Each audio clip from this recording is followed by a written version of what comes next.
Somnifère, le podcast. Qui n'a jamais été ridicule ne sait point rire, écrit le philosophe Alain. Bonsoir à toutes et à tous, nous sommes le mercredi 27 avril et Somnifère vous emmène ce soir dans un château de Picardie où un homme nous raconte avec humour deux anecdotes.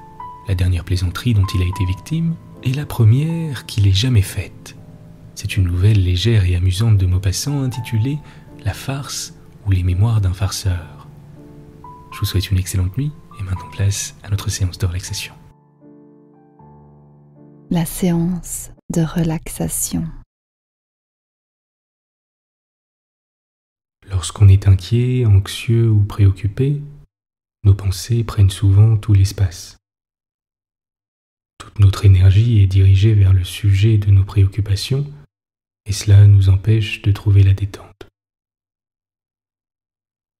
Il y a un moyen efficace pour faire cesser les pensées parasites, c'est de forcer notre esprit à porter son attention sur autre chose. Notre séance de relaxation ce soir est un exercice de respiration simple mais efficace pour trouver le calme et faire le vide. C'est d'ailleurs un exercice que vous pouvez reproduire à n'importe quel moment. Je vous invite, si ce n'est déjà fait, à fermer vos yeux et à adopter une position confortable.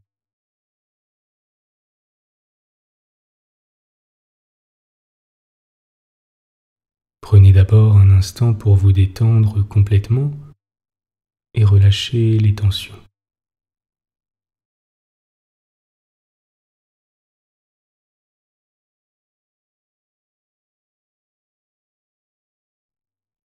Portez votre attention sur votre corps et tâchez de détendre tous vos muscles.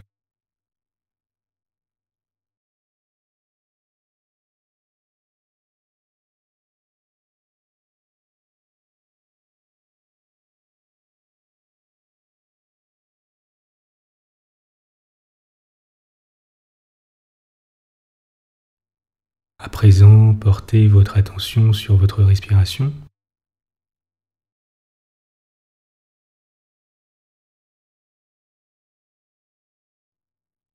Inspirez et expirez lentement, profondément.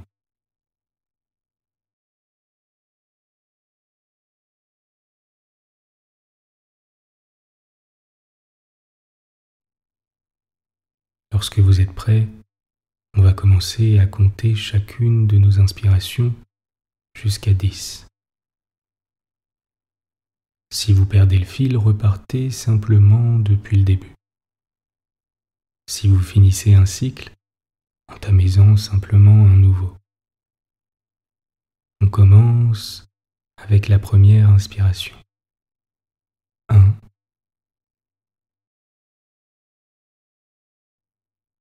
Et on expire. 2.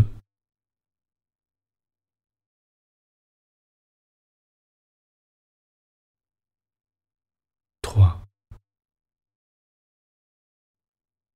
Poursuivez par vous-même en continuant de compter et en portant dans le même temps votre attention sur votre respiration.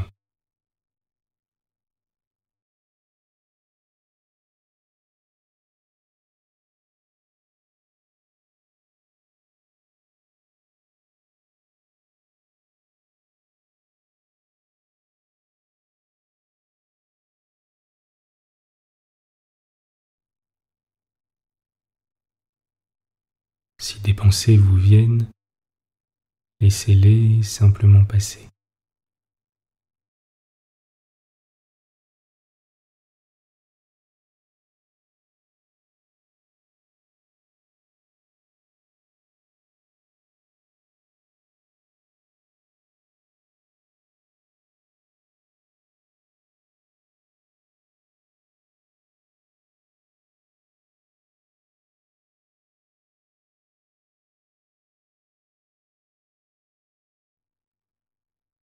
Continuez de respirer et de compter calmement.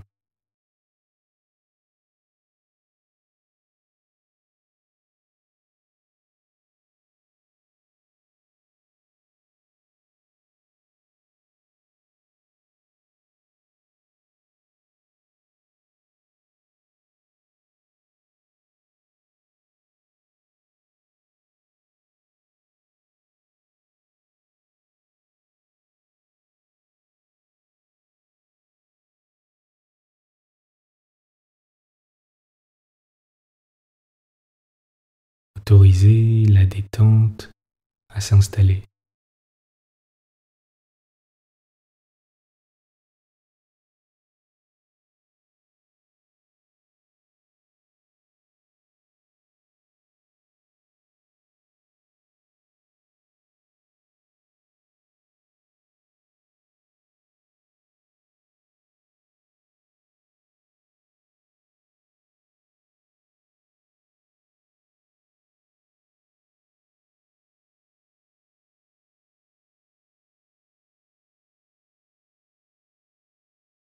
Vous pouvez à présent arrêter de compter et simplement observer comme vous vous sentez.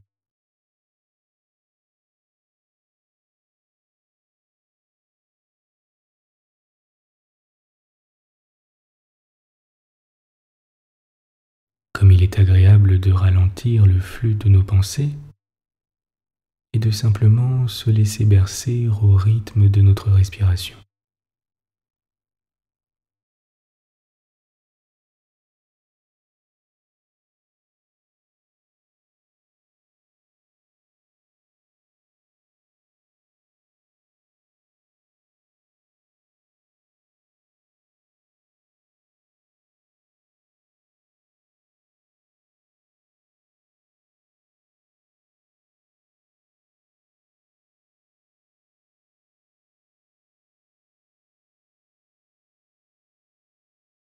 Vous êtes calme et détendu.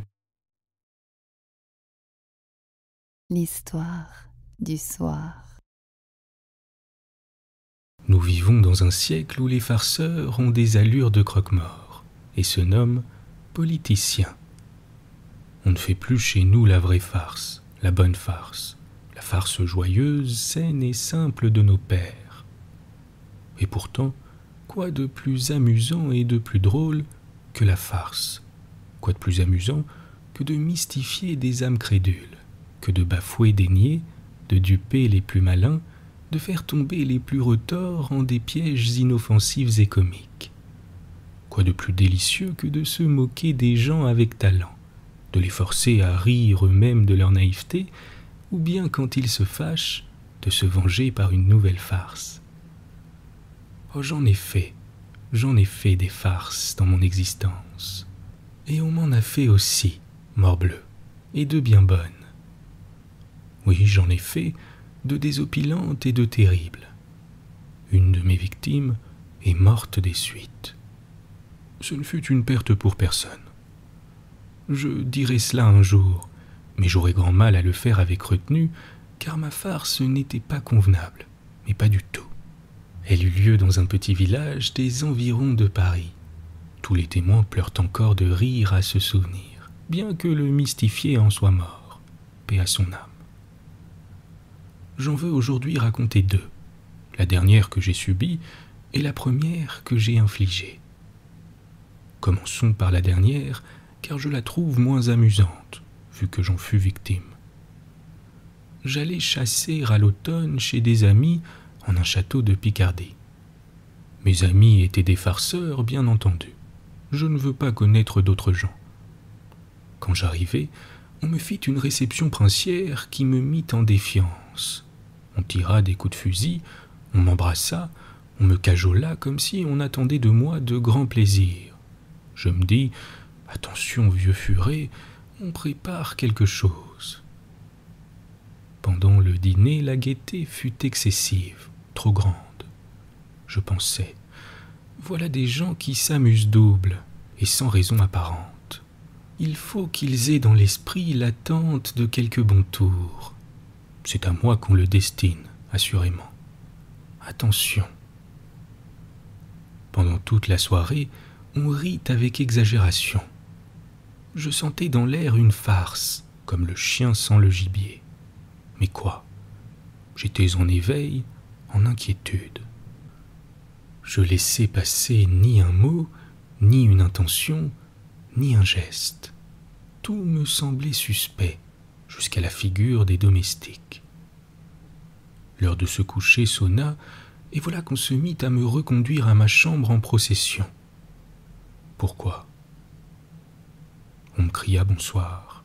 J'entrai, Je fermai ma porte et je demeurai debout sans faire un pas, ma bougie à la main. J'entendais rire et chuchoter dans le corridor. On m'épiait, sans doute. Et j'inspectais de l'œil les murs, les meubles, le plafond, les tentures, le parquet. Je n'aperçus rien de suspect. J'entendis marcher derrière ma porte. On venait assurément regarder à la serrure. Une idée me vint. Ma lumière va peut-être s'éteindre tout à coup et me laisser dans l'obscurité. Alors, j'allumai toutes les bougies de la cheminée. Puis je regardai encore autour de moi sans rien découvrir. J'avançai à petits pas, faisant le tour de l'appartement. Rien. J'inspectai tous les objets l'un après l'autre. Rien. Je m'approchai de la fenêtre. Les auvents, de gros auvents en bois plein, étaient demeurés ouverts. Je les fermai avec soin, puis je tirai les rideaux, d'énormes rideaux de velours, et je plaçai une chaise devant afin de n'avoir rien à craindre du dehors. Alors je m'assis avec précaution. Le fauteuil était solide. Je n'osais pas me coucher. Cependant, le temps marchait, et je finis par reconnaître que j'étais ridicule. Si on m'espionnait, comme je le supposais, on devait, en attendant le succès de la mystification préparée, rire énormément de ma terreur. Je résolus donc de me coucher. Mais le lit m'était particulièrement suspect. Je tirai sur les rideaux, ils semblaient tenir. Là était le danger pourtant. J'allais peut-être recevoir une douche glacée du ciel de lit, ou bien à peine étendu m'enfoncer sous terre avec mon sommier. Je cherchais en ma mémoire tous les souvenirs de farces accomplies, et je ne voulais pas être pris. Alors je m'avisai soudain d'une précaution que je jugeais souveraine. Je saisis délicatement le bord du matelas et je le tirai vers moi avec douceur. Il vint, suivi du drap et des couvertures. Je traînai tous ces objets au beau milieu de la chambre, en face de la porte d'entrée. Je refila mon lit, le mieux que je pus, loin de la couche suspecte et de l'alcôve inquiétante. Puis j'éteignis toutes les lumières, et je revins à tâtons me glisser dans mes draps. Je demeurai au moins encore 1 heure éveillée, tressaillante au moindre bruit. Tout semblait calme dans le château. Je m'endormis. J'ai dû dormir longtemps et d'un profond sommeil. Mais soudain je fus réveillé en sursaut par la chute d'un corps pesant abattu sur le mien, et en même temps je reçus sur la figure, sur le cou, sur la poitrine, un liquide brûlant qui me fit pousser un hurlement de douleur, et un bruit épouvantable, comme si un buffet chargé de vaisselle se fût écroulé, m'entra dans les oreilles. J'étouffai sous la masse tombée sur moi et qui ne remuait plus. Je tendis les mains, cherchant à reconnaître la nature de cet objet.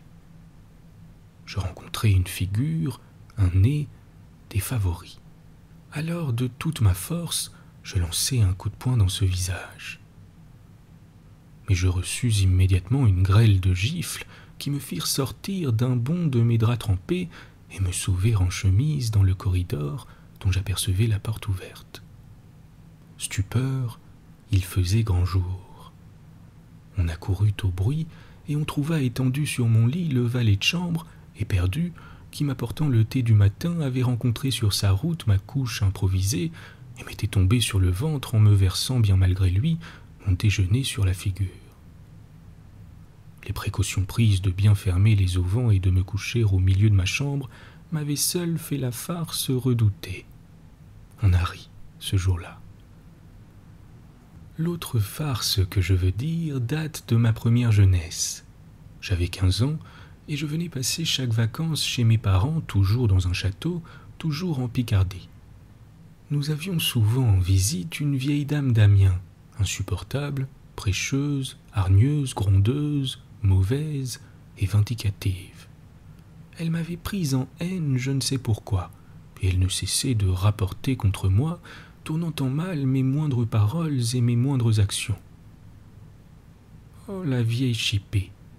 Elle s'appelait Madame Dufour, portait une perruque du plus beau noir, bien qu'elle fût âgée d'au moins 60 ans, et posait là-dessus des petits bonnets ridicules à rubans roses.